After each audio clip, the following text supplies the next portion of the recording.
Hola corazones, amores, bienvenidos una vez más al canal de Pepa Bebé. Mirad, hoy os traigo este lindo pelele.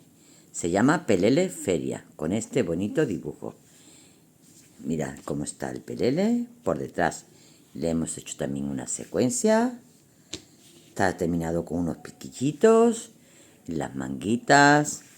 Bueno, pues este pelele os quería comentar. Este pelele va dedicado a todos los miembros del canal que están en la sesión de miembro, ¿vale? En la sesión de unirme. Normalmente yo suelo sacar un trabajo exclusivo con mucho detalle, con dibujos muy elaborados para todos los chicos y chicas que están en la sesión de unirme.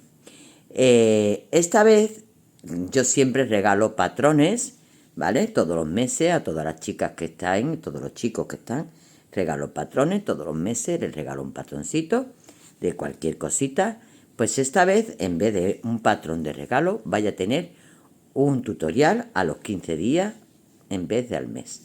Y es de el pelele feria. Es tallita de 0 a 3 meses. Está trabajado con Creativity de Rubí, que es un algodón meserizado precioso. Ya lo veréis en el tutorial, cómo se trabaja. Y esto es una presentación para indicaros que saldrá este lindo pelele, el paso a paso, saldrá el lunes día 29. El lunes día 29 tendréis el paso a paso del pelele feria. ¿De acuerdo?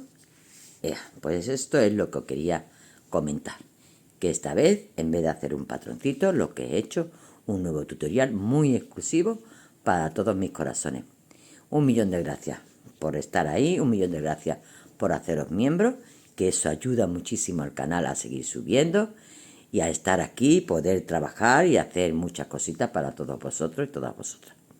Corazones, os dejo con esta presentación, esperando que lo veáis, que os hagáis miembros y un besote. Nada más que tengo que deciros que un besote enorme. ¿De acuerdo? Hasta el próximo, corazones.